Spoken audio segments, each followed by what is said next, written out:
Hello, this is News Now, reaching you live from iBrandTV News Studio in the nation's commercial capital. And first, the headlines. Oyo State Governor Seyi Makinde mourns as sorrow of Ogbomoso is laid to rest. Inspector General of Police Usman Baba charged managers to brace up to the anticipated internal security challenges.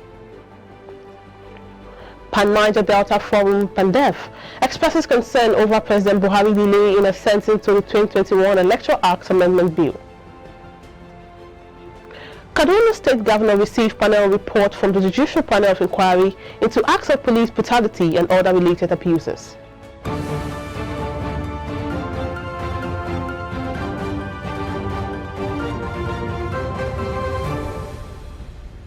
Many thanks for joining us here on News Now, and here are some stories making headlines. My name is Margaret Opara. In a statement signed by the President, Senior Special Assistant on Media and Publicity, Garba Shehu, the Presidency stated that violence and terrorism that has plagued the nation in recent times is not unique to Nigeria, even as the government's efforts to suppress the challenges are yielding results.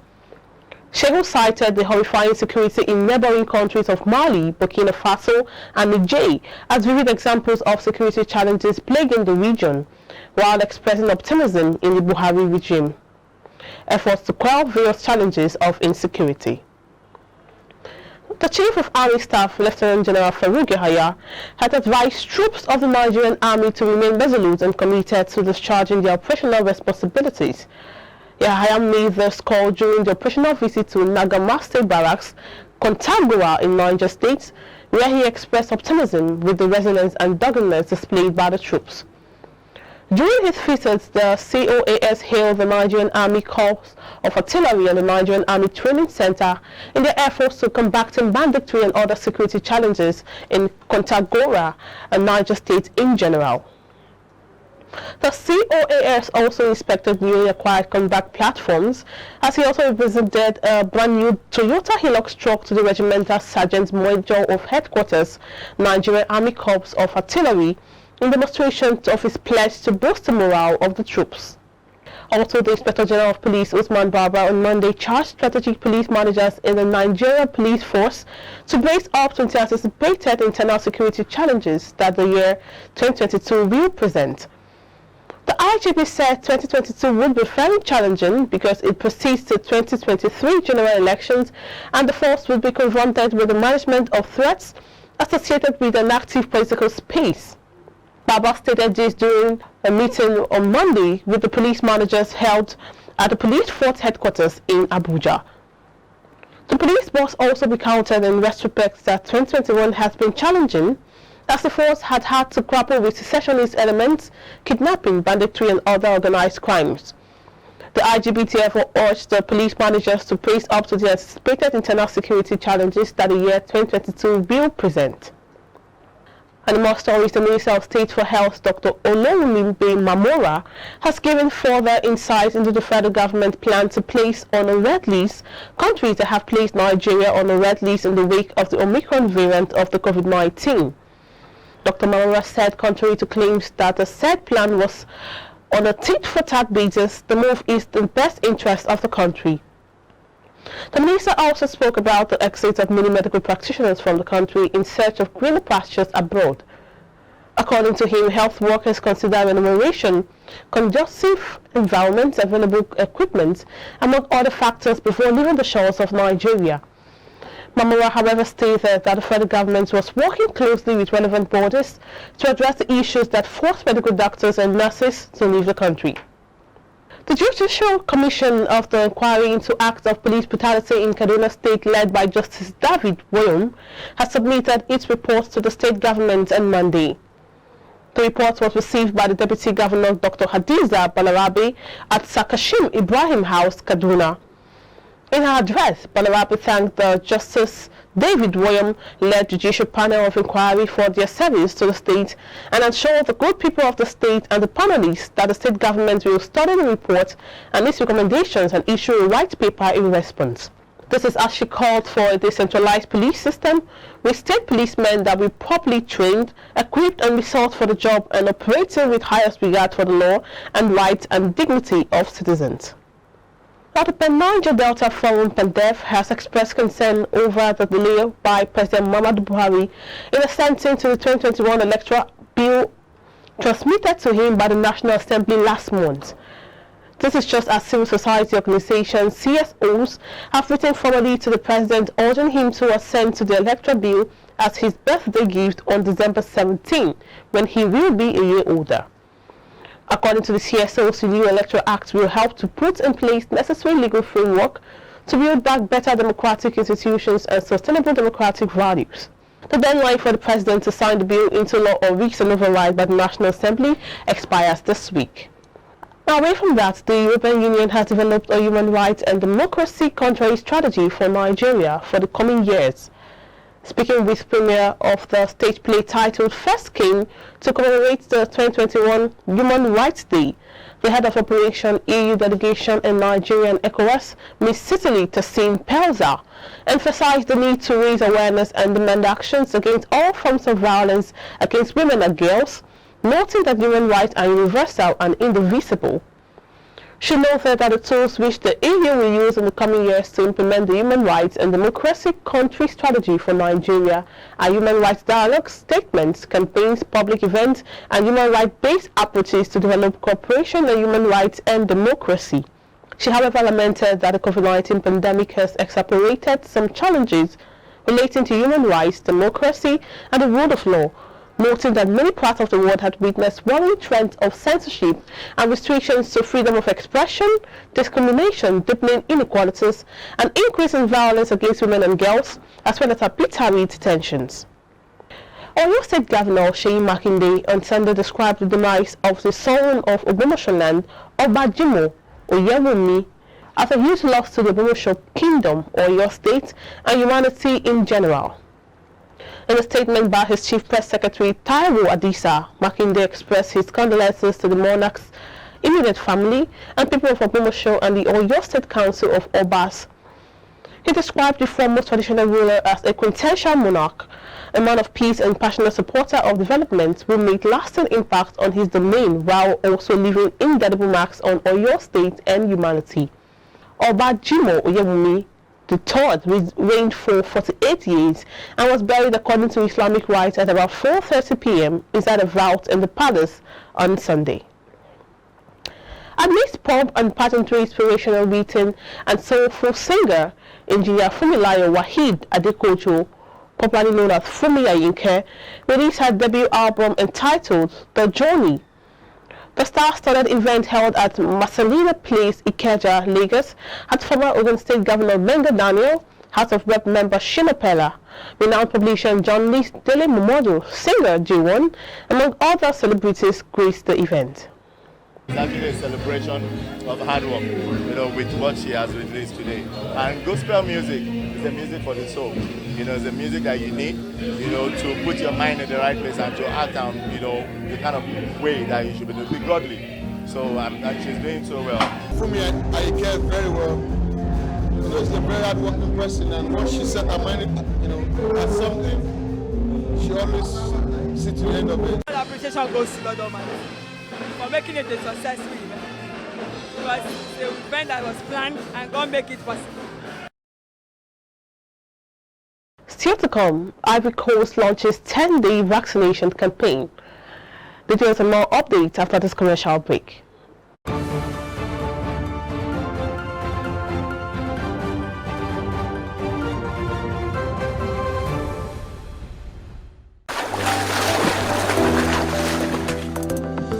Powerful looks command respect, they say.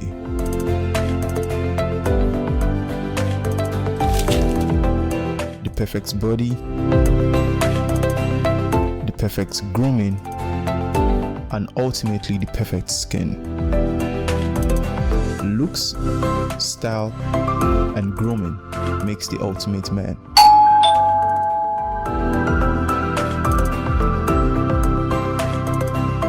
I've found a ridiculously easy way to make my skin always feel epic.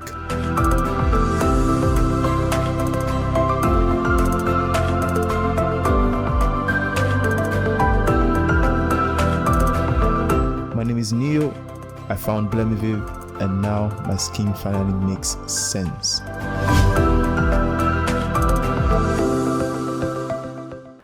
Glad to have you back.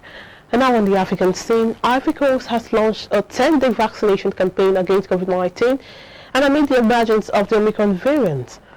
The Chief of Staff and the country's health ministry, Aka Kofi, spoke to a crowd of citizens in the capital, Abidjan, about the importance of receiving the COVID-19 vaccine as a means of protection from the new Omicron variant of the virus. Health workers and volunteers in Abidjan embarked on an advocacy campaign to encourage residents to get their jabs ahead of the holiday season. The overwhelming majority of Ivorians are yet to be vaccinated, as a merge of 5.3% of the Ivory Coast population have been fully vaccinated. South Africa's President Cyril Ramaphosa is receiving a treatment for mild COVID-19 symptoms after testing positive for the virus on Sunday. Ramaphosa started feeling unwell and a test confirmed COVID-19, a statement from the South African presidency announced. Last week, Ramaphosa had visited 4 West African countries, had been tested for COVID-19 in each of the countries during the trip, alongside members of his delegation. Some members of the delegation tested positive in Nigeria and returned directly to South Africa, while throughout the rest of the trip, Ramaphosa tested negative. Although fully vaccinated, the statement didn't say whether Ramaphosa had been infected with the Omicron coronavirus variant. He has delegated all responsibilities to Deputy President David Mabuza for the next weeks as he self-isolates in Cape Town under the close supervision of the South African Ministry of Health. And moving further, the Libyan government has expressed its readiness to hold the country's presidential election as planned on December 24th, despite persistent uncertainty that the crucial vote will go ahead on time. But the process has been undermined by bitter divisions over the legal basis for the elections, their dates, and who should be allowed to run, with a string of controversial figures stepping forward. A year of relative peace in Libya followed an October 2020 ceasefire between warring eastern and western camps, but analysts have warned that violence could easily flare again over the elections. An electoral law signed this September by the Speaker of the Eastern-based Parliament, Aguirre Saleh, sparked anger in the country's west, where many accuse him of bypassing protocol and pushing through legislation favoring a rule by his ally, strongman Khalifa Haftar. The following month, the Eastern-based House of Representatives said the legislative vote, also planned for December 24, has been delayed to January. The December 24 polls are intended to help oil-rich North African country move past a decade of violence following a NATO-Black 2011 revolt that overthrew and killed dictator Muammar Gaddafi. Another foreign scene, the U.S. Secretary of State Antony Blinken visited Indonesia on Monday, kicking off a short Southeast Asia trip aimed at strengthening relations with a region that has become a strategic arena for Washington and Beijing. In its first Southeast Asian trip since U.S., President Joe Biden took office in January. Blinken met with Indonesian President Joko Widodo, the first of several senior officials he will meet on a 4-day tour that includes troops in Malaysia and Thailand. Blinken congratulated the Indonesian leader on his country's G20 presidency and expressed support for Indo-Pacific leadership role as a strong proponent of the rules-based international order. State Department spokesperson Ned Price said. Indonesia is Southeast Asia's biggest economy and its most populous nation. It's the 3rd largest democracy in the world and also home to the 3rd of the rainforest. In Foreign Ministry said bilateral agreements will be signed regarding education, Peace Corps and a maritime partnership. The European Union is discussing a possible new round of economic sanctions against Russia with the United States and Britain, but no decisions will be taken on Monday. The bloc's top diplomat said the EU and the United States imposed economic sanctions on Russia in July 2014, targeting its energy, banking and defense sectors, and is considering further measures if Russia tries to invade Ukraine after a troop build-up on its borders. Russia says it has no intention to invade Ukraine and accuses Kyiv of deploying half of its army to confront the separatists. The EU diplomat told Reuters discussions were focused on a potential gradual increase of any sanctions, ranging from possible travel bans and assessed freezes on Russian politicians to banning financial and banking links with Russia. Up next is business news.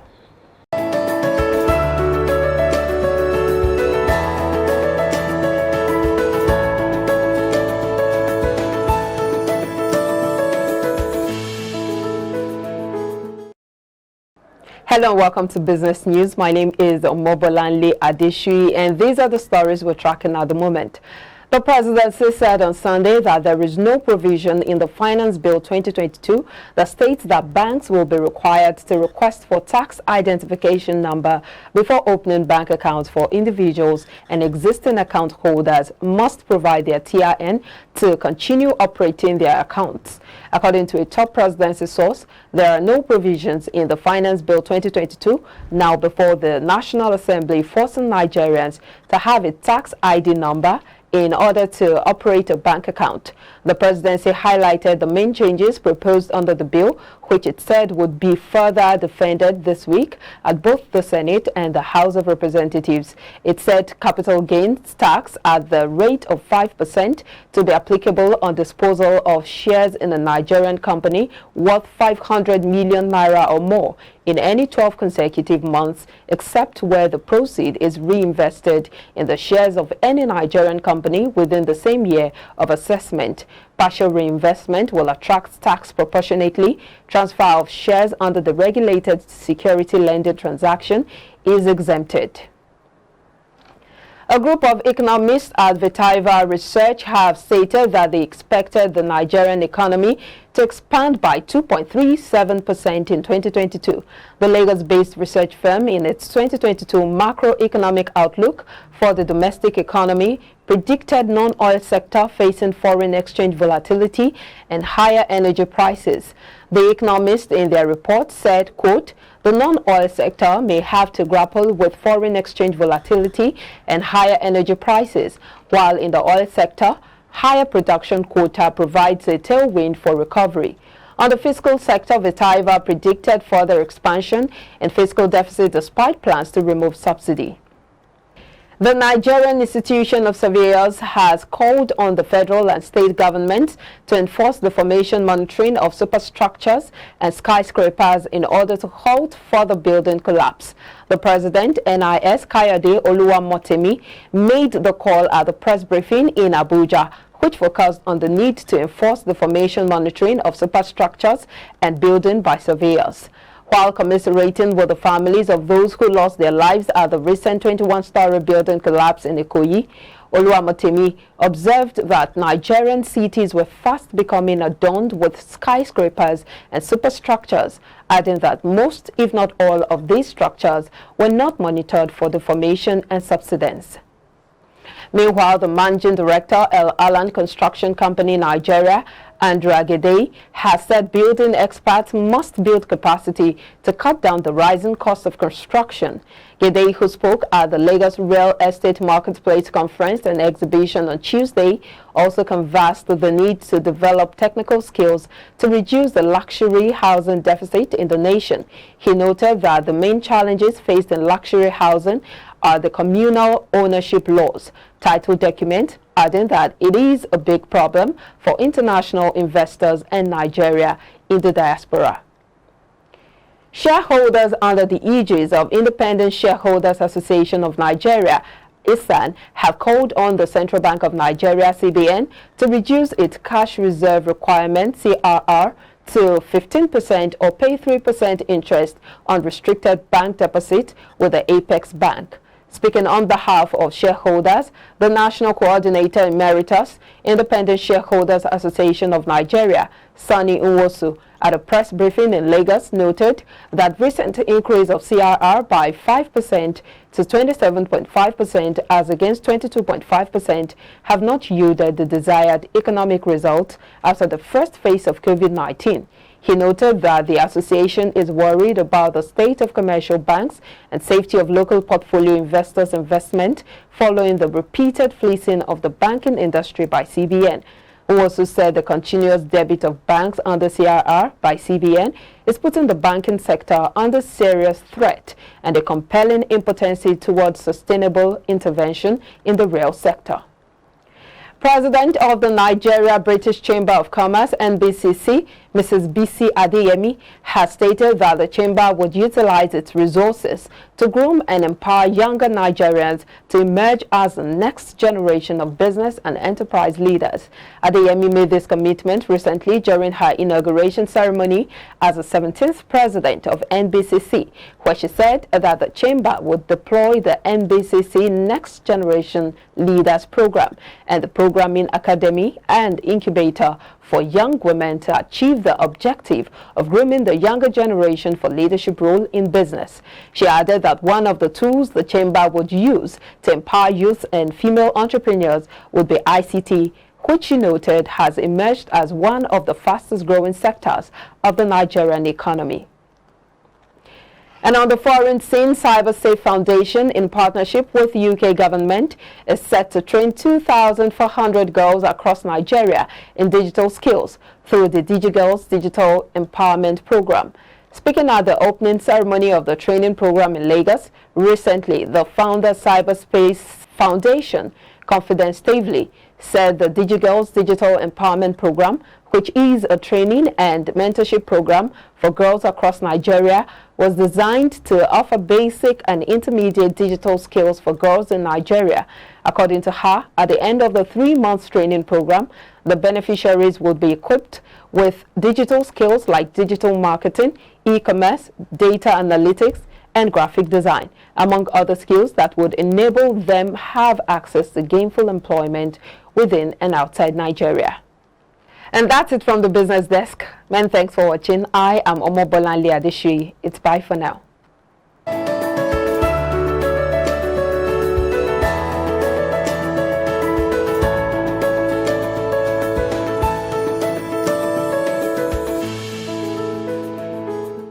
Coming up next is Sport News.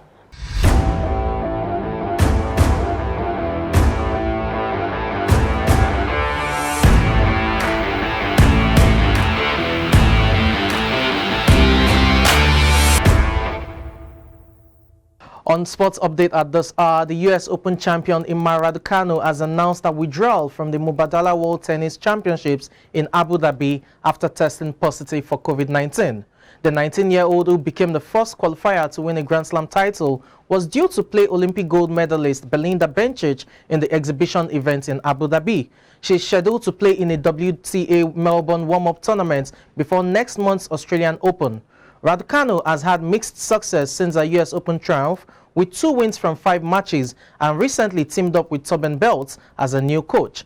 The Mubadala World Tennis Championship takes place between 16th and 18th of December and will feature 2-time world champion Andy Murray. And still talking sports updates, Sergio Aguero is set to announce his retirement on Wednesday, less than 6 months after joining Barcelona. The 33-year-old has struggled with injuries and health problems since moving to Spain, making only 5 appearances for the Catalan side. In his final game on the 30th of October, he was substituted and taken to the hospital after experiencing chest discomfort. Aguero began his career with Independiente in Argentina before moving to Atletico Madrid, where he won the Europa League in 2010 and scoring 101 goals in 234 matches. Aguero left City in the summer, scoring 260 goals in 390 games to become the highest scoring overseas player in Premier League history with 184 goals, 9 more than France legend Thierry Henry. He won 5 Premier League titles, 1 FA Cup, and 6 League Cups during his time in England. Aguero was diagnosed with cardiac arrhythmia and irregular heartbeat after leaving the match against Alaves with chest pain. Aguero finishes his career with 427 goals in 786 games.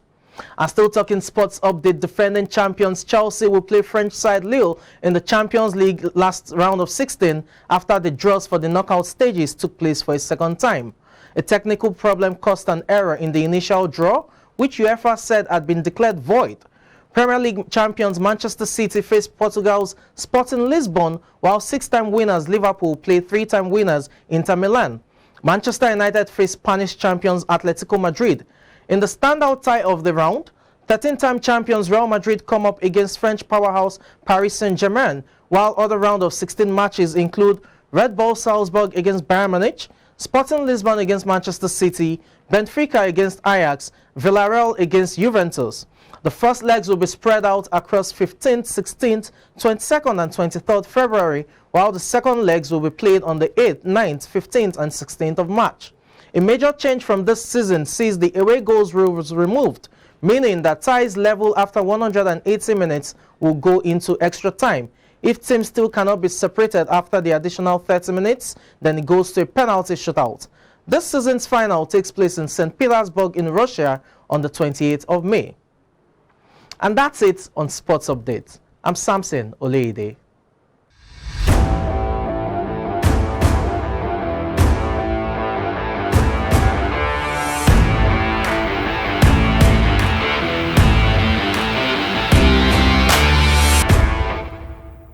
Thank you, Samson. Coming up next is entertainment news.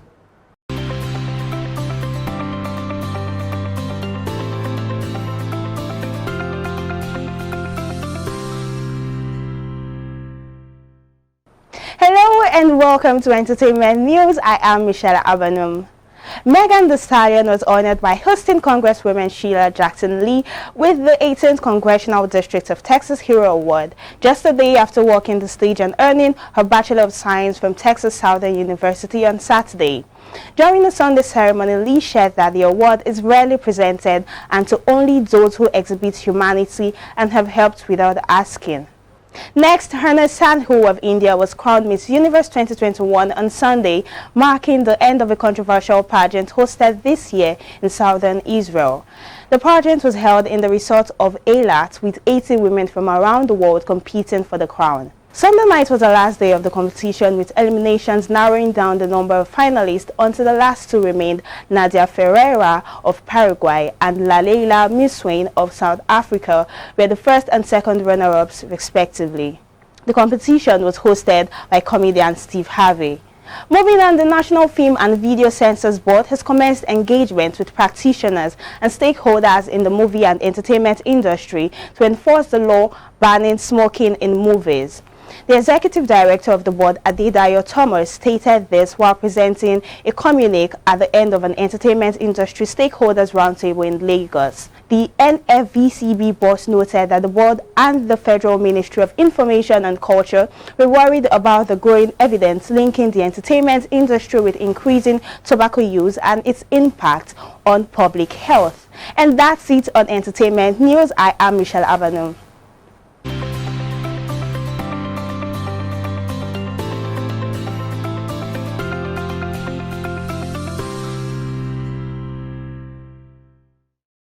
And that's a wrap on news now at this hour. For more news stories, please visit our website and follow all our social media platforms. My name is Margaret Opera. Thanks for watching.